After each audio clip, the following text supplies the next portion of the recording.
Hello दोस्तों, स्वागत है आप सभी का हमारे YouTube चैनल लो समझ लो में। मैं प्रदीप कुमार आप सभी का स्वागत करता हूं। तो दोस्तों, आज की इस वीडियो में सोशियोलॉजी का ये तीसरा चैप्टर पढ़ने वाले हैं। ओके, दो चैप्टर हमने ऑलरेडी कंप्लीट कर दिया है। अगर आप लोगों ने नहीं देखा है तो हमारे चैनल के प्लेलिस्ट में वो वीडियो आपको मिल जाएगा, या फिर डिस्क्रिप्शन में उसका लिंक दिया है, वहाँ से आप देख सकते हैं। तो आज की इस वीडियो में हम तीसरा चैप्टर पढ़ने वाले हैं बेहतर तरीके से। तो दोस्तों, जो लघु उत्तरीय और दीर्घ उत्तरीय इस क्वेश्चन से बन सकते हैं, उन क्वेश्चन को बेहतर तरीके से समझेंगे। इससे पहले अगर आपने वीडियो को लाइक नहीं किया तो लाइक कर दीजिए, चैनल पर अभी नहीं हो तो फटाफट सब्सक्राइब कर लीजिए। चलिए शुरू करते हैं। तीसरा चैप्टर है समाजशास्त्र, एक परिप्रेक्ष्य, समाजशास्त्री कल्पना एवं मानवतावादी अनुशासन, जिसको इंग्लिश में बोला जाता है sociology as a perspective, sociological imagination and humanistic discipline. दोस्तों, इसके अंतर्गत जो लघु उत्तरीय और दीर्घ उत्तरीय अक्सर पूछे जाते हैं आपके एग्जाम में, तो उन कुछ क्वेश्चनों को हमने सेलेक्ट किया है। जैसे पहला क्वेश्चन है, समाजशास्त्र का वैज्ञानिक एवं मानवीय परिप्रेक्ष्य की व्याख्या कीजिए।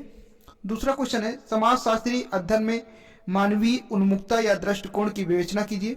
तीसरा है, मानवतावादी अनुशासन के रूप में समाजशास्त्र की ऐतिहासिकता को स्पष्ट कीजिए। और चौथा है, एक परिप्रेक्ष्य के रूप में समाजशास्त्र की व्याख्या कीजिए। पांचवा क्वेश्चन है, परिप्रेक्ष्य संबंधी Karl Marx, Auguste Comte, Herbert Spencer, Emile Durkheim और मैक्स वेबर के विचारों की समीक्षा करो। तो ये टोटल 5 क्वेश्चनों को हमने सेलेक्ट किया है। इन्हीं 5 क्वेश्चन से इस चैप्टर से क्वेश्चन पूछे जाते हैं, चाहे वो लघु उत्तरीय में हो या दीर्घ उत्तरीय में। तो चलिए इन सभी क्वेश्चनों का सलूशन देखते हैं और अच्छी तरीके से पढ़ने का प्रयास करते हैं। तो सबसे पहले हम लोग पढ़ेंगे परिप्रेक्ष्य का अर्थ। ओके, परिप्रेक्ष्य का अर्थ, मीनिंग ऑफ पर्सपेक्टिव। देखिए, पर्सपेक्टिव अंग्रेजी भाषा का शब्द है। इसका अर्थ होता है परिप्रेक्ष्य। ओके, इसका अर्थ क्या होता है? परिप्रेक्ष्य। पर्सपेक्टिव लैटिन भाषा के पर्सपेक्ट से शब्द से बना है। किससे? पर्सपेक्ट शब्द से बना है, जिसका अर्थ होता है सीन थ्रू, अर्थात ऊपर से नीचे तक देखना। अगर दूसरे शब्दों में कहा जाता है इसको कि परिप्रेक्ष्य का तात्पर्य होता है कि एक सिरे से दूसरे सिरे तक देखना या निरीक्षण करना। सामाजिक विज्ञान में इसका अर्थ प्रारंभ से अंत तक परीक्षण या अन्वेषण करने से लगाया जाता है। जब कोई वैज्ञानिक अपने किसी उद्देश्य को ध्यान में रखते हुए किसी तथ्य, घटना या सामाजिक वास्तविकता का अध्ययन विशेष दृष्टिकोण से करता है, तो यह अध्ययन उस विशेष का परिप्रेक्ष्य कहलाता है। सभी विषय अलग अलग दृष्टिकोण से घटनाओं का अध्ययन करते हैं। इस दृष्टिकोण को ही परिप्रेक्ष्य के नाम से जाना जाता है। परिप्रेक्ष्य का तात्पर्य है अध्ययन का क्रमबद्ध, व्यवस्थित एवं विशिष्ट दृष्टिकोण एक विषय को अन्य विषयों से विशिष्ट बनाता है। किसी घटना अथवा आयाम के अनेक पहलू होते हैं, अतः यदि किसी घटना या आयाम की विश्लेषण करना है तो इसके लिए उसे निश्चित सीमा अथवा परिधि में बांधना आवश्यक है। इस कार्य के लिए घटना के विभिन्न संदर्भों को अलग अलग किया जाता है और संदर्भ अथवा अध्ययन का दृष्टिकोण एक विज्ञान या विषय के अंतर्गत आता है। इससे उसके अध्ययन की सीमा का निर्धारण हो जाता है और इसे ही परिप्रेक्ष्य अथवा संदर्भ परिधि कहते हैं। दोस्तों, सबसे पहले हमें ध्यान देना होगा कि जो परिप्रेक्ष्य है ये पर्सपेक्टिव अंग्रेजी शब्द का है, जो कि पर्सपेक्ट एक लैटिन भाषा से बना हुआ है ये, जिसका अर्थ होता है सीन थ्रू। सीन थ्रू का मतलब होता है ऊपर से नीचे तक देखना। ओके, तो आई होप कि आप पर्सपेक्टिव समझ गए हैं। चलिए अब देखते हैं। नेक्स्ट पॉइंट है सामाजिक या समाजशास्त्री कल्पना।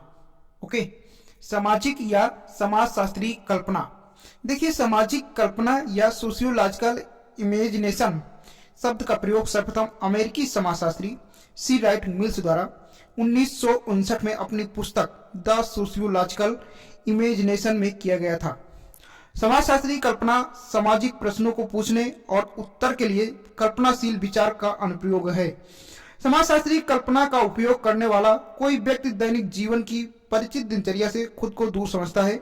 सामाजिक कल्पना जीवन का एक दृष्टिकोण है जो दिन प्रतिदिन के जीवन की एकसरता से दूर होने का प्रयास करती है। मिल्स व्यक्तिगत समस्याओं को सार्वजनिक मुद्दों से जोड़ने के लिए समाजशास्त्री कल्पना की शक्ति में विश्वास करते थे। उनके अनुसार व्यक्ति विभिन्न व्यक्तियों के आंतरिक व स्व और बाहरी अर्थ के संदर्भ में बड़े ऐतिहासिक दृश्य को बेहतर ढंग से समझने के लिए समाजशास्त्री कल्पना का उपयोग करता है। मिल्स ने तर्क दिया कि समाजशास्त्री कल्पना में इतिहास एक महत्वपूर्ण तत्व है। इन विभिन्न ऐतिहासिक घटनाओं ने आधुनिक समाज को एक समग्र रूप से और उनके भीतर प्रत्येक व्यक्ति को आकार दिया। यह एक व्यक्ति को यह देखने की अनुमति देता है पिछले अनुभवों के आधार पर उनका जीवन दूसरों की तुलना में कहाँ है। मिल्स का तर्क है कि कोई खुद को तभी सही मायने में समझ सकता है जब वह अपनी परिस्थितियों को सही मायने में समझ सके।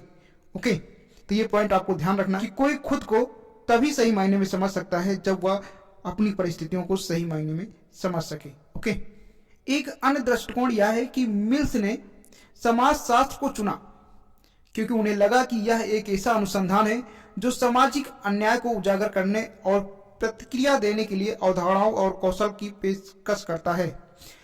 वह अंततः समाजशास्त्र के अपने पेशे से निराश हो गए क्योंकि उन्हें लगा कि यह अपनी जिम्मेदारियों को छोड़ रहा है जिसकी उन्होंने अपनी पुस्तक द सोशियोलॉजिकल इमेजिनेशन में आलोचना की थी। सामाजिक कल्पना किसी को सामाजिक मानदंडों या कारकों से प्रभावित होने के बजाय अधिक आत्म जागरूक निर्णय लेने की अनुमति देती है जो अन्यथा कार्यों को निर्धारित कर सकते हैं। देखिए, समाजशास्त्री कल्पना एक समाज के रूप में दुनिया की सामाजिक अवधारणाओं और सूचनाओं को शामिल करती है। यह इस बात में फर्क करने में मदद करता है कि हम दुनिया को कैसे देखते हैं और लोगों, घटनाओं और परिस्थितियों से संबंधित होने के लिए हम विशिष्ट मानसिक बाधाओं को कैसे प्राप्त करते हैं जो आमतौर पर हमारे नियंत्रण में नहीं है। इससे हम खुद को दूसरे लोगों के स्थान पर रखते हैं, हमारी कुछ समस्याएं का समाधान करते हैं और बदले में व्यक्तिगत रूप से स्वयं को लाभान्वित करते हैं। यह सब हमारी व्यक्तिगत स्थितियों और सामाजिक स्थितियों के साधारण अंतर के साथ आता है जो पूरे समुदाय को प्रभावित करते हैं। बदले में यह पता लगाना कि समाज में दैनिक संघर्षों और चीजों का उपयोग कैसे किया जाए, बेहतर व्यक्तिगत विकल्प बनाने और खुद को लाभान्वित करने के लिए, दुनिया को एक बेहतर जगह बनाने के लिए जो जीवन को आसान, कम तनावपूर्ण और समग्र बनाता है, हमें उन स्थितियों में डालता है जो हमें लाभ पहुंचाती हैं और खुश करती हैं और बदले में एक व्यक्ति के रूप में सही काम करती हैं। अब हम लोग पढ़ने वाले हैं मानवतावादी अनुशासन। क्या पढ़ेंगे? मानवतावादी अनुशासन। देखिए, 6वीं शताब्दी में सुकरात के पूर्व यूनानी दार्शनिक जिनका नाम था मिलेटस, कैथेल्स और कालिनोफेंस दुनिया की व्याख्या मिथक और परंपरा के बजाय मानव हितों के संदर्भ में करने की कोशिश करने वाले पहले दार्शनिक थे।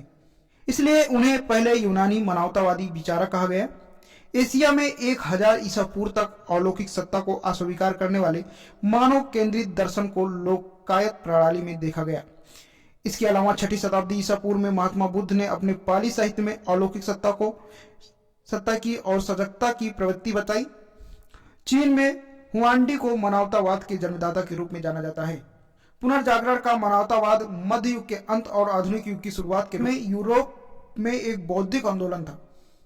19वीं शताब्दी के जर्मन इतिहासकार जॉर्ज बोइट 1827 से 1891 ने पेट्रार्क को पुनर्जागरण के पहले मानवतावादी के रूप में पहचान दी।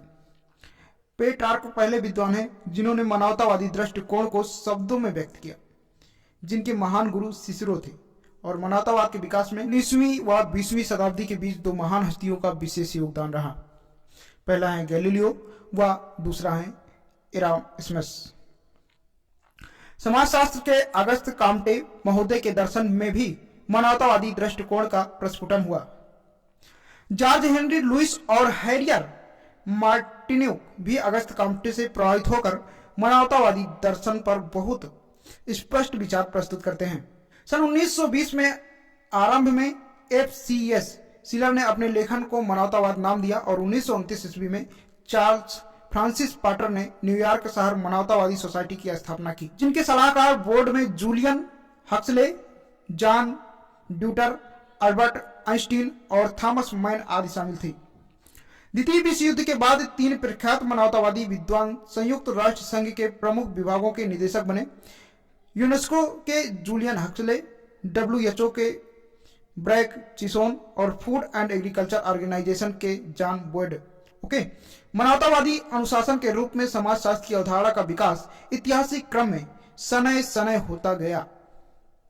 मानवतावाद काम्टे से लेकर कार्ल मार्क्स तक अनेक परिप्रेक्ष्य में उल्लेखित किया गया। पीटर बर्जर, लकमैन विद्वानों, मार्क्स वेबर, दुर्खिम जैसे पूरा समाजशास्त्रियों के विचारों के साथ साथ प्रघटनावादी विद्वानों से भी बहुत अधिक प्रभावित हुए। यथार्थ की सामाजिक रचना नामक पुस्तक में बर्जर और लकमैन ने अल्फ्रेड सुंटच के विचारों को मानवतावादी धरातल पर बहुत व्यवस्थित तरीके से व्याख्यान्वित किया है। अनुशासन की कसौटी पर ही मानवतावाद की आधारशिला परखी जा सकती है। समाजशास्त्र संपूर्ण मानवता के लिए यथेष्ट विषयों को समाज में समायोजित करता है। परिस्थितियों की कसौटी पर खरा उतरकर प्रत्येक विद्वान संयत, समाजोपयोगी व विशिष्ट सिद्धांतों प्रतिस्थापित करता है। तो ये रही मानवतावादी अनुशासन की व्याख्या। ओके, अगर मानवतावादी संबंधित कोई क्वेश्चन आपके एग्जाम में पूछा जाता है तो सिर्फ इसी व्याख्या को आपको उसमें छाप देना है। चलिए कुछ क्वेश्चन को पढ़ते हैं और उसका आंसर जानने की कोशिश करते हैं। क्वेश्चन है, परिप्रेक्ष्य संबंधित विभिन्न समाजशास्त्रियों के विचारों की तुलना की व्याख्या पर टिप्पणी कीजिए, है ना। तो ये क्वेश्चन आपको पढ़ना है और इसका आंसर एक सटीक शब्दों में देना है। तो परिप्रेक्ष्य का जो हमने हेडिंग समझाया था, जैसे परिप्रेक्ष्य का अर्थ क्या होता है, सीन थ्रू, यानी ऊपर से नीचे तक देखना। तो वो हेडिंग आप पढ़ लीजिएगा और इसमें आप छाप दीजिएगा सेम टू सेम, तो समझ लीजिए आपको नंबर मिल जाएंगे। ठीक है, परिप्रेक्ष्य संबंधित विभिन्न समाजशास्त्रियों के विचारों की तुलना की व्याख्या कीजिए या टिप्पणी लिखिए। चलिए समझते हैं इसको। देखिए, समाजशास्त्र को जानने के लिए सबसे पहला चरण इसके परिप्रेक्ष्य को समझना। जैसा कि हमने सबसे पहले परिप्रेक्ष्य ही बताया। सरल अर्थों में परिप्रेक्ष्य का अर्थ नजरिया या दृष्टिकोण से लगाया जाता है, और परिप्रेक्ष्य जो है एक अंग्रेजी के पर्सपेक्टिव शब्द से बना है और ये एक लैटिन भाषा के पर्सपेक्टिव से बना है, जैसा कि हमने पहले बताया है। ठीक, इसका शाब्दिक अर्थ एक शॉर्ट फॉर्म में कहें तो इसका अर्थ होता है नजरिया या दृष्टिकोण से लगाया जाता है। किसी भी घटना या वस्तु को देखने का हर व्यक्ति का अपना अपना एक विशेष नजरिया या दृष्टिकोण होता है। हमारा दृष्टिकोण ही यह निर्धारित करता है कि किसी इकाई की विवेचना में किस पक्ष पर बल दिया जाएगा तथा किन पक्षों को छोड़ दिया जाएगा। इस तरह विषय की परिधि और सीमाओं का निर्धारण हमारे अध्ययन के दृष्टिकोण के आधार पर ही होता है। जैसा कि आप लोग जानते होंगे, कोई भी वस्तु होगी दुनिया में, हर एक व्यक्ति का अपना अपना देखने का नजरिया अलग होता है। अब उसके ऊपर यह निर्णय होता है, व्यक्ति वो स्वयं निर्णय करता है कि उसमें कौन सी पॉजिटिव चीजों को देखता है या निगेटिव चीजों को देखता है या किन चीजों को उसमें नहीं देखता है। दैट इज कॉल्ड परिप्रेक्ष्य। मोटे तौर पर समाजशास्त्र में हम समाज का अध्ययन करते हैं, लेकिन समाज का अध्ययन मानव शास्त्र, राजनीति शास्त्र, इतिहास और अर्थशास्त्र में भी किया जाता है। इसके बाद भी यह सभी सामाजिक विज्ञान समाज का अध्ययन अपने अपने एक विशेष दृष्टिकोण से करता है। दृष्टिकोण का यही अंतर समाजशास्त्र को दूसरे सामाजिक विज्ञानों से अलग कर देता है। दूसरे सामाजिक विज्ञानों में समाज को जहां एक पक्षी दृष्टिकोण से देखा जाता है, वहीं समाजशास्त्र समाज का अध्ययन उनकी समता और संपूर्णता में करने पर बल देता है। समाजशास्त्र के विकास के लिए आरंभिक समय से लेकर आज तक विभिन्न विद्वानों ने जिन आधारों पर समाजशास्त्र को विकसित करने का प्रयत्न किया है, उन्हें समझने के लिए विभिन्न विद्वानों ने अपने अलग अलग विचार प्रस्तुत किए हैं। आइए कुछ समाजशास्त्रियों के विचारों को समझते हैं। जैसा कि पहले है अगस्त काम्टे का दृष्टिकोण। देखिए, अगस्त काम्टे को समाजशास्त्र का जनक कहा जाता है। सन 1789 में फ्रांस की क्रांति से होने वाली राजनीतिक और सामाजिक उथल पुथल से बहुत प्रभावित थे। इस समय नई दिशाओं के बीच उन्होंने परंपराओं से प्रभावित पक्षपातपूर्ण सामाजिक विचारों का विरोध किया। उन्होंने सुझाव दिया कि जिस तरह प्रकृति विद्वानों में वैज्ञानिक पद्धतियों और प्रविधियों के द्वारा प्रयोग करके निष्कर्ष दिए जाते हैं, उसी तरह सामाजिक घटनाओं से संबंधित अध्ययन भी अवलोकन और प्रयोग पर आधारित होने चाहिए। अगस्त काम्टे समाजशास्त्र की अध्ययन वस्तु को स्पष्ट नहीं करना चाहते थे। इसके बाद भी उन्होंने हमेशा इस बात पर बल दिया कि समाजशास्त्र को एक ऐसे सामाजिक विज्ञान के रूप में विकसित किया जाए जो दो मुख्य भागों में विभाजित हो। इन दो भागों को उन्होंने सामाजिक स्वैतिक सामाजिक गतिक कहा। समाजशास्त्र को इन दो भागों से संबंधित मानने के बाद भी काम्टे समाजशास्त्र को एक ऐसे विज्ञान के रूप में विकसित करना चाहते थे जिसकी सहायता से समाज का पुनः निर्माण किया जा सके। इसी आधार पर समाजशास्त्र को परिभाषित करते हुए काम्टे ने लिखा है कि समाजशास्त्र सामाजिक व्यवस्था और प्रगति का विज्ञान है। सामाजिक व्यवस्था को स्पष्ट करते हुए काम्टे ने बताया कि समाजशास्त्र अनेक उप व्यवस्थाओं से मिलकर बनता है। ये सभी उप व्यवस्थाएं एक दूसरे पर निर्भर करती हैं।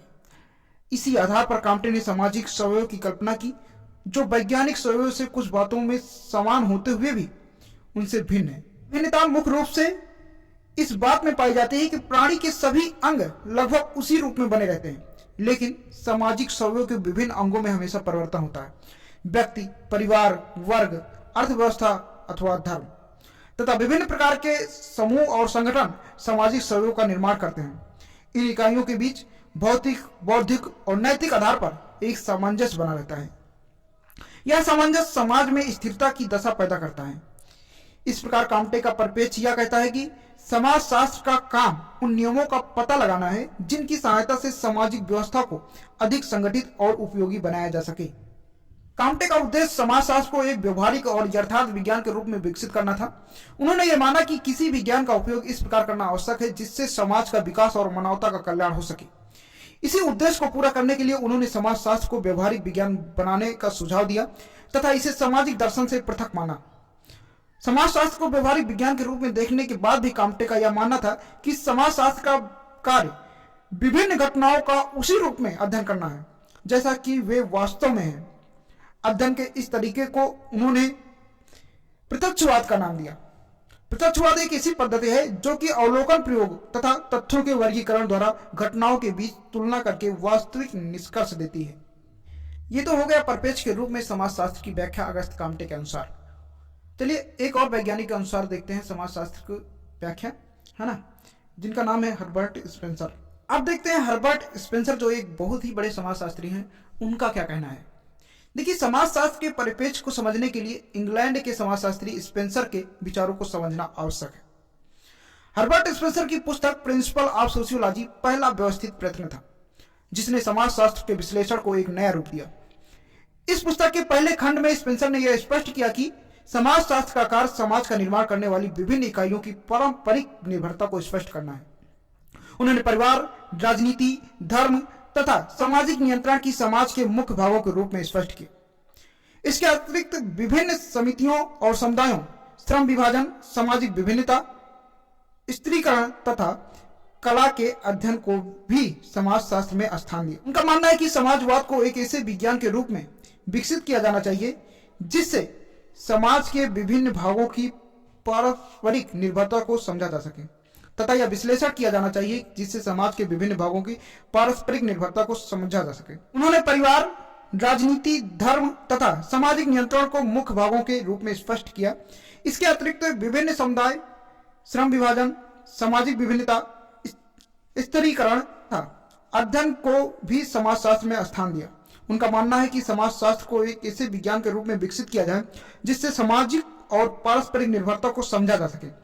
हर्बर्ट स्पेंसर डार्विन के उद्विकासवाद और मानव स्वास्थ्य संबंधी अध्ययनों से बहुत अधिक प्रभावित थे।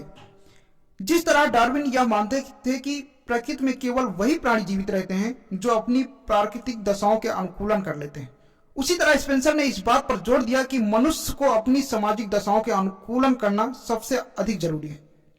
स्पेंसर ने लिखा कि व्यक्ति की जीव रचना और समाज के संगठन में इतनी समानता देखने को मिलती है कि इससे हम एक सादृश्यता की दशा कह सकते हैं, जबकि और सामाजिक सवयवों के जीवन पर समान दशाएं लागू होंगी। जब हम एक समाज की उत्पत्ति, विकास और पतन की प्रक्रिया को देखते हैं तो यह स्पष्ट हो जाता है या उन्हीं सिद्धांतों पर आधारित है जो जीव रचना की उत्पत्ति, विकास और मृत्यु को स्पष्ट करते हैं। यही दृष्टिकोण है जो हमें समाज की वैज्ञानिक विवेचना की ओर ले जाती है। वास्तविकता यह है कि समाजशास्त्र के बारे में स्पेंसर ने विचार बहुत अधिक सामान्यीकृत थे। आइए समझते हैं अब कार्ल मार्क्स द्वारा परिप्रेक्ष्य के रूप में समाजशास्त्र की व्याख्या। देखिए, कार्ल मार्क्स को दुर्बल और सर्वहारा वर्ग का मसीहा कहा जाता है। कामगार वर्ग की समस्याओं का समाधान करने और सामाजिक परिवर्तन के कारण वह दिशा को स्पष्ट करके उन्होंने सामाजिक संरचना से संबंधित महत्वपूर्ण विचार दिए। मार्क्स ने यह स्पष्ट किया कि किसी भी समाज की शक्तियों में होने वाले परिवर्तन तथा वर्ग संघर्ष के आधार पर ही समझा जा सकता है। उन्होंने ऐतिहासिक उदाहरणों के द्वारा यह स्पष्ट किया कि उत्पादन के संबंधों के अनुसार ही किसी समाज में सामाजिक संबंधों का निर्धारण होता है तथा उत्पादन के संबंधों में होने वाला परिवर्तन ही सामाजिक परिवर्तन का मुख्य कारण होता है तथा उत्पादन के संबंधों में होने वाला परिवर्तन ही सामाजिक परिवर्तन का मुख्य कारण होता है। सामाजिक विश्लेषण में मार्क्स ने उत्पादन के ढंग, उत्पादन के साधन, आर्थिक संरचना, अधिसंरचना, वर्ग चेतना, वर्ग संघर्ष, भौतिकवाद जैसी अनेक अवधारणाओं को व्यवस्थित रूप से प्रस्तुत करके उन्हें नए अर्थ दिए। इन संरचनाओं को वर्तमान समाजशास्त्री विवेचना का आधार मानते हैं। अब देखते हैं इमाइल दुर्खिम के अनुसार। देखिए, इमाइल दुर्खिम उन समाजशास्त्रियों में से एक हैं जिन्होंने समाजशास्त्रीय विवेचना को एक विशेष रूप देने में महत्वपूर्ण भूमिका निभाई है। अपने लेखों में और शोध कार्यों के द्वारा दुर्खिम वैज्ञानिक आधार पर एक सामान्य समाजशास्त्र को विकसित करना चाहते थे। इसके लिए उन्होंने एक और इतिहास तथा मानव विज्ञान को समाजशास्त्र से पूरी तरह भिन्न मानते हुए यह तर्क दिया कि ऐतिहासिक घटनाओं की पुनरावृत्ति न हो सकने तथा मानव विज्ञान द्वारा समाज की तुलना में व्यक्ति को अधिक महत्वपूर्ण मानने के कारण इन्हें अनुभविक विज्ञान नहीं माना जा सकता। दूसरी ओर समाजशास्त्र को एक ऐसे विज्ञान के रूप में विकसित करना आवश्यक है जिसमें सामाजिक घटनाओं का वैज्ञानिक अध्ययन किया जा सके। इसके लिए दुर्खिम ने सामाजिक तथ्य तथा सामूहिक प्रतिनिधित्व की अवधारणा को प्रस्तुत किया है। सामाजिक तत्व को स्पष्ट करते हुए दुर्खिम ने लिखा है कि सामाजिक तथ्य व्यवहार करने, विचार करने, अनुभव करने या क्रिया करने का कोई भी ढंग है जिसका वास्तविक रूप से अवलोकन किया जा सकता है, जो व्यक्ति को एक विशेष ढंग से व्यवहार करने को बाध्य करते हैं, सामाजिक व्यक्ति से स्वतंत्र और अधिक महत्वपूर्ण होते हैं तथा यह एक अध्ययन के सभी लोगों को विशेष ढंग से विचार करने अथवा सामाजिक व्यवहार करने से बाध्य करते हैं। अध्ययन करने वाला विज्ञान है। उन्होंने स्पष्ट किया कि प्रत्येक समाज में व्यवहार के कुछ ऐसे तरीके होते हैं जिनका विकास सामूहिक चेतना के आधार पर होता है। उन्हीं को सामूहिक प्रतिनिधान कहा जाता है। धर्म और आत्महत्या संबंधी शोध कार्य के द्वारा दुर्खिम ने अनुभविक अध्ययन की उपयोगिता को स्पष्ट किया। इसके बाद भी दुर्खिम यह चाहते थे समाजशास्त्र के अध्ययन की केंद्रीय विषय वस्तु सामाजिक एकीकरण और सामाजिक संगठन हो। इसी आधार पर उन्होंने नैतिक मूल्यों के अध्ययन पर भी जोर दिया। उनके अनुसार नैतिक मूल्य और धार्मिक विश्वासों के बीच गहरा संबंध है तथा यह सामाजिक एकीकरण में सहायक होते हैं। पृथक दृष्टिकोण के कारण समाजशास्त्र का अध्ययन क्षेत्र निर्धारित करने से भी दुर्खिम के विचार बहुत महत्वपूर्ण सिद्ध हुए। वास्तव में दुर्खिम समाजशास्त्र को समाजों के एक सामान्य विज्ञान के रूप में विकसित करना चाहते थे। इसी कारण उन्होंने लिखा कि समाजशास्त्र को तब तक एक विज्ञान नहीं माना जा सकता जब तक यह सामाजिक वास्तविकता की समग्रता के अध्ययन से संबंधित न हो। दुर्खिम ने कुछ पॉइंट दिए हैं, जैसे पहला पॉइंट है सामान्य समाजशास्त्र, दूसरा पॉइंट है धर्म का समाजशास्त्र, थोड़ा क्रम अलग अलग हो गया है। तीसरा पॉइंट है कानून तथा नैतिकता का समाजशास्त्र, चौथा पॉइंट है अपराध का समाजशास्त्र, पांचवा पॉइंट है आर्थिक समाजशास्त्र, छठा पॉइंट है जननांकिकी तथा समुदाय और सातवां पॉइंट है कला का समाजशास्त्र। स्पष्ट है कि दुर्खिम ने व्यापक संदर्भ में समाजशास्त्र के अंतर्गत विभिन्न संख्याओं और सामाजिक प्रक्रियाओं के अध्ययन को अवश्य माना है। इनके अकॉर्डिंग कि समाजशास्त्र को अगर विकसित देखना है, समाज को अगर विकसित देखना है, समाजशास्त्र के विषय में बेहतर तरीके से अध्ययन करना है तो हमें सभी चीजों का प्रयोग में लाना चाहिए। ओके, चलिए देखते हैं कि परिप्रेक्ष्य के रूप में समाजशास्त्र की व्याख्या मैक्स वेबर समाजशास्त्री के अनुसार क्या है। इंपॉर्टेंट है, ध्यान दीजिएगा। देखिए, मैक्स वेबर समाजशास्त्र के प्रमुख संस्थापक हैं। मैक्स वेबर समाजशास्त्र के प्रमुख संस्थापक हैं जिनके अपने से पहले के विचारों से कुछ निम्न विचार हैं। उन्होंने समाजशास्त्र को सामाजिक प्रक्रिया के बोध पर आधारित विज्ञान के रूप में विकसित करने पर जोर दिया। वेबर ने अपनी प्रमुख समाजशास्त्रीय रचना सामाजिक या आर्थिक संगठन के सिद्धांत में सामाजिक क्रिया की अवधारणा को प्रस्तुत करते हुए लिखा कि समाजशास्त्र वह विज्ञान है जो सामाजिक है, जिससे सामाजिक क्रिया के कार्य, कारण, संबंधों तथा इसके परिणामों को समझा जा सके। इस कथन के द्वारा वेबर ने यह स्पष्ट किया कि सामाजिक क्रिया ही समाजशास्त्र की वास्तविक अध्ययन वस्तु है तथा सामाजिक क्रियाओं के व्याख्यात्मक बोध से ही समाजशास्त्र को वैज्ञानिक रूप दिया जा सकता है। सामाजिक क्रिया की प्रकृति को बहुत व्यवस्थित रूप से स्पष्ट करते हुए उन्होंने लिखा, सामाजिक क्रिया कोई भी मानवीय दृष्टिकोण अथवा कार्य जिससे संबंध क्रिया करने वाले लोगों के अर्थपूर्ण व्यवहार से होता है, चाहे वह कार्य करने की असफलता को स्पष्ट करता हो या निष्क्रिय स्वीकारोक्त को। सामाजिक क्रिया वह संबंध उन्हीं व्यवहारों से होता है जो अर्थपूर्ण होते हैं तथा जो दूसरे लोगों के दृष्टिकोण और व्यवहारों से प्रभावित होने के साथ ही स्वयं भी दूसरे लोगों के व्यवहारों को प्रभावित करते हैं। इसी आधार पर उन्होंने विभिन्न सामाजिक क्रियाओं को 4 भागों में विभाजित किया। पहला है तार्किक क्रिया, दूसरा मूल्यों पर आधारित क्रियाएं, तीसरा है भावनात्मक क्रियाएं और चौथा है परंपरागत क्रियाएं। वेबर के अनुसार परंपरावादी समाजों में भावनात्मक और परंपरात्मक क्रियाओं का अधिक महत्व होता है, जबकि तार्किक क्रियाएं तथा मूल्यों पर आधारित क्रियाएं आधुनिक युग की महत्वपूर्ण विशेषता है। सामाजिक क्रियाओं का अध्ययन किस तरह किया जाए, इसके लिए वेबर ने एक विशेष पद्धति प्रस्तुत की जिसे उन्होंने जर्मन भाषा में बर्स्टहीन के नाम से संबोधित किया। जर्मनी के दार्शनिक समुदाय से पहले ही एक शब्द हर्मेन्यूटिक्स का प्रयोग होता रहा, जिसका तात्पर्य किसी कार्य की क्रिया के अर्थ को समझने के लिए अध्ययनकर्ता को स्वयं उसके स्थान पर रखकर वास्तविकता को ज्ञात करना था। सरल शब्दों में अगर कहा जाए या कहा जा सकता है कि जिस तरह एक कलाकार की कलाकृति को समझने के लिए स्वयं को चित्र बनाने वाले कलाकार की स्थिति में रखना जरूरी होता है, उसी तरह किसी व्यक्ति द्वारा किसी जाने वाली क्रिया के अर्थ को तभी समझा जा सकता है जब कर्ता के दृष्टिकोण से किसी क्रिया से संबंधित प्रयोजनों। इस दशा को वेबर ने प्रयोजनात्मक बोध के नाम से संबोधित किया। शास्त्र के अध्ययन की विषय वस्तु के रूप में सामाजिक क्रिया तथा इसकी अध्ययन पद्धति के रूप में वस्तुहीन या व्याख्याजनक बोध को स्पष्ट करने के साथ ही वेबर ने यह भी कहा या यह भी स्पष्ट किया रखना सही नहीं है। उन्होंने अनुभाविक आधार पर पूंजीवादी अर्थव्यवस्था पर धार्मिक आचारों के प्रभाव का विश्लेषण करके यह स्पष्ट किया कि अनुभाविक अध्ययनों के द्वारा विभिन्न प्रकार के सामाजिक क्रियाओं की व्यवस्थित विवेचना की जा सकती है। समाजशास्त्र के संस्थापकों के विचारों से स्पष्ट होता है कि एक परिप्रेक्ष्य के रूप में समाजशास्त्र की प्रकृति दूसरे सामाजिक विज्ञानों से भिन्न है। समाजशास्त्र के अध्ययन का दृष्टिकोण व्यक्तिवाद न होकर के समग्रतावाद होता है। समाजशास्त्रीय ज्ञान भावनाओं पर आधारित नहीं होता, बल्कि यह उन घटनाओं को सामाजिक वास्तविकता के रूप में देखता है जिनकी सत्यता की जांच की जा सके। समाजशास्त्र सामाजिक जीवन के विभिन्न पक्षों में समन्वय करके ऐसे दृष्टिकोण को लेकर अध्ययन करने पर बल देता है जिससे किसी समाज और संस्कृति के प्रतिनिधित्व विशेषताओं को समझा जा सके।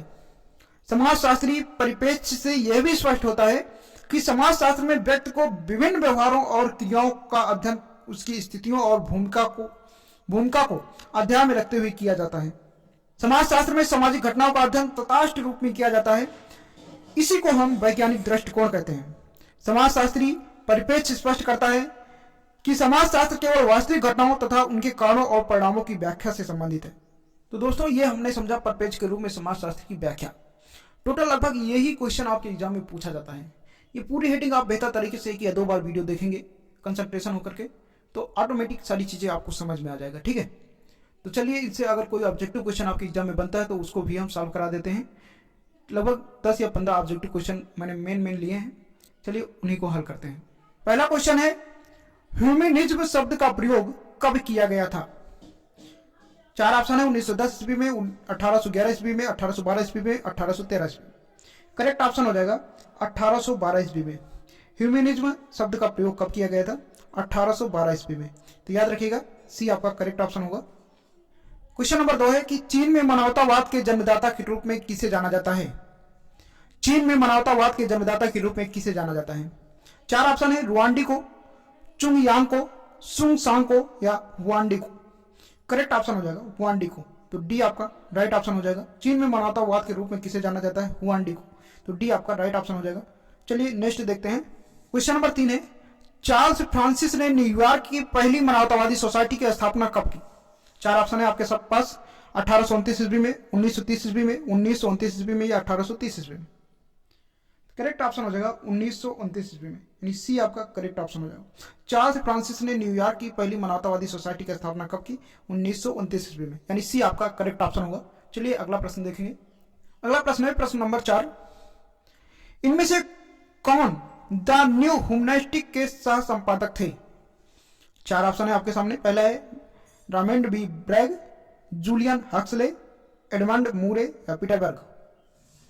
तो देखिए करेक्ट ऑप्शन हो जाएगा रेमंड बी ब्रैग। तो ये आपका करेक्ट ऑप्शन हो जाएगा। इनके द्वारा द न्यू ह्यूमनिस्टिक की स्थापना की गई थी, है ना, याद रखिएगा। तो ये आपका राइट ऑप्शन होगा। क्वेश्चन नंबर 5 है, अमेरिकन ह्यूमनिस्ट एसोसिएशन का गठन कब किया गया? तो फटाफट जवाब दीजिए, इसका राइट ऑप्शन क्या हो जाएगा? देखिए इसका करेक्ट ऑप्शन हो जाएगा 1941, सी आपका करेक्ट ऑप्शन हो जाएगा 1941। अमेरिकन ह्यूमनिस्ट एसोसिएशन का गठन कब किया गया? 1941। ओके। क्वेश्चन नंबर 6 है, निम्न में से किस महान जर्मन इतिहासकार व भाषाविद ने ह्यूमनिज्म का प्रयोग पुनर्जागरण संबंधी मानवतावाद की व्याख्या के लिए किया था? तो फटाफट बताइए इसका आंसर क्या हो जाएगा। क्वेश्चन नंबर 6, ये क्वेश्चन आपके एग्जाम में बहुत पूछा जाता है। देखिए इसका करेक्ट ऑप्शन हो जाएगा जॉर्ज बोइट है। तो बी आपका करेक्ट ऑप्शन हो जाएगा। ओके, याद रखिएगा। अगला क्वेश्चन है क्वेश्चन नंबर 7, समाजशास्त्री कल्पना शब्द का सर्वप्रथम प्रयोग किस अमेरिकी समाजशास्त्री ने किया था? बताना है। 4 ऑप्शन है आपके सामने। टालकार पार्सन्स, हर्बर्ट स्पेंसर, सी राइट मिल्स या काउंटे। राइट ऑप्शन हो जाएगा सी राइट मिल्स। तो सी आपका करेक्ट ऑप्शन हो जाएगा। ओके, अगला क्वेश्चन है क्वेश्चन नंबर 8। सी राइट मिल्स ने 1959 ईस्वी में किस पुस्तक में समाजशास्त्री कल्पना शब्द का प्रयोग किया था?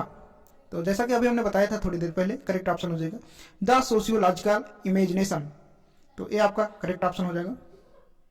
अगला क्वेश्चन है क्वेश्चन नंबर 9। निम्न में से कौन से प्रारंभिक विद्वान ने समाजशास्त्री सिद्धांत के क्षेत्र में अकेले मार्क्सवादी परंपरा को बनाए रखा? करेक्ट ऑप्शन हो जाएगा सी राइट मिल्स। तो डी आपका करेक्ट ऑप्शन हो जाएगा। अगला क्वेश्चन है क्वेश्चन नंबर 10। निम्न में से किस पुस्तक में मिल्स एक आलोचक के रूप में जाने जाते हैं? 4 ऑप्शन है। करेक्ट ऑप्शन हो जाएगा समाजशास्त्री कल्पना। ये आपका राइट ऑप्शन हो जाएगा। ओके, क्वेश्चन नंबर 11 है। टालकार पार्सन्स के सिद्धांतों के कटु आलोचक के रूप में निम्न में से कौन विद्वान जाना जाता है? Max weber, Herbert Spencer, marks, mills. देखिए इसका करेक्ट ऑप्शन हो जाएगा मिल्स। तो डी आपका राइट ऑप्शन हो जाएगा, मिल्स करेक्ट ऑप्शन हो जाएगा। अगला क्वेश्चन है क्वेश्चन नंबर 12। समाजशास्त्र में प्रत्यक्षवादी दृष्टिकोण उस व्यवहार पर विशेष महत्व देता है जिसे, 4 ऑप्शन है। तो करेक्ट ऑप्शन हो जाएगा प्रत्यक्ष रूप से अवलोकित किया जा सकता है, यानी डी ऑप्शन करेक्ट ऑप्शन है। क्वेश्चन नंबर 13 है कि समाजशास्त्री अध्ययन निर्धारित है। समाजशास्त्री अध्ययन निर्धारित है। तो 4 ऑप्शन है, फटाफट बताइए करेक्ट ऑप्शन क्या हो जाएगा। देखिए करेक्ट ऑप्शन हो जाएगा वैश्विक उपागम पर, यानी ए आपका करेक्ट ऑप्शन हो जाएगा। ये आपका राइट ऑप्शन हो जाएगा। अगला क्वेश्चन है क्वेश्चन नंबर 14। समाजशास्त्रियों में आदर्शवादी संप्रदाय के जनक कौन है? डिलेव, मॉन्टेग्यू, दुखम, पार्सन्स। करेक्ट ऑप्शन हो जाएगा डिलेव। तो ये आपका राइट ऑप्शन हो जाएगा। अगला क्वेश्चन है क्वेश्चन नंबर 15। समाजशास्त्र के प्रकार्यात्मक परिक्षेप के अंतर्गत समाज की व्याख्या की गई। तो इसका फर्स्ट ऑप्शन सही हो जाएगा अंतर्गत संबंधित इकाइयों की एक व्यवस्था के रूप में। तो ये आपका करेक्ट ऑप्शन होगा। क्वेश्चन नंबर 16 है। किसका कथन है कि समाजशास्त्री बगीचे की प्रत्येक चीज गुलाबी नहीं है यद्यपि कभी थी? तो देखिए भाई ये कथन है एंथनी गिडेंस की। तो सी आपका करेक्ट ऑप्शन हो जाएगा एंथनी गिडेंस की। ओके, अगला क्वेश्चन है क्वेश्चन नंबर 17। किसका मत है कि समाजशास्त्र को अर्थयुक्त अनुसंधान में लिप्त होना चाहिए न कि महान सिद्धांत में? फटाफट आंसर कीजिए क्या हो जाएगा इसका करेक्ट ऑप्शन। देखिए इसका करेक्ट ऑप्शन हो जाएगा आपका डी सी राइट मिल्स। क्या हो जाएगा? सी राइट मिल्स। तो डी आपका राइट ऑप्शन होगा। अगला क्वेश्चन है क्वेश्चन नंबर 17। किसका मत है कि समाजशास्त्र को अर्थयुक्त अनुसंधान में लिप्त होना चाहिए न कि महान सिद्धांत में? देखिए ये कथन बोले थे सी राइट मिल्स ने। तो डी आपका करेक्ट ऑप्शन हो जाएगा, इन्हीं का मत है। अगला क्वेश्चन है क्वेश्चन नंबर 18। निम्नलिखित में समाजशास्त्र के औपचारिक संप्रदाय से किसका नाम संबंधित है? 4 ऑप्शन है। टीबी बाटोमार, रॉबर्ट बीरिस्टिड, जॉर्ज सीमेल या टी वेवलेन। करेक्ट ऑप्शन हो जाएगा जॉर्ज सीमेल। तो सी आपका राइट ऑप्शन होगा। तो अगला क्वेश्चन है 19 नंबर। सभी प्रकार के मानवीय व्यवहार समाजशास्त्र के अध्ययन क्षेत्र में नहीं आते। 4 ऑप्शन है, फटाफट बताइए करेक्ट ऑप्शन क्या हो जाएगा? सत्य, असत्य, आंशिक सत्य या ज्ञात नहीं? देखिए करेक्ट ऑप्शन हो जाएगा सत्य। तो ये आपका राइट ऑप्शन हो जाएगा। अगला क्वेश्चन है क्वेश्चन नंबर 20। शुद्ध समाजशास्त्र यानी प्योर सोसाइटी की सर्वप्रथम चर्चा किस समाजशास्त्री ने की? तो इसकी चर्चा जो की थी टानिज ने की थी। तो डी आपका करेक्ट ऑप्शन हो जाएगा। ओके,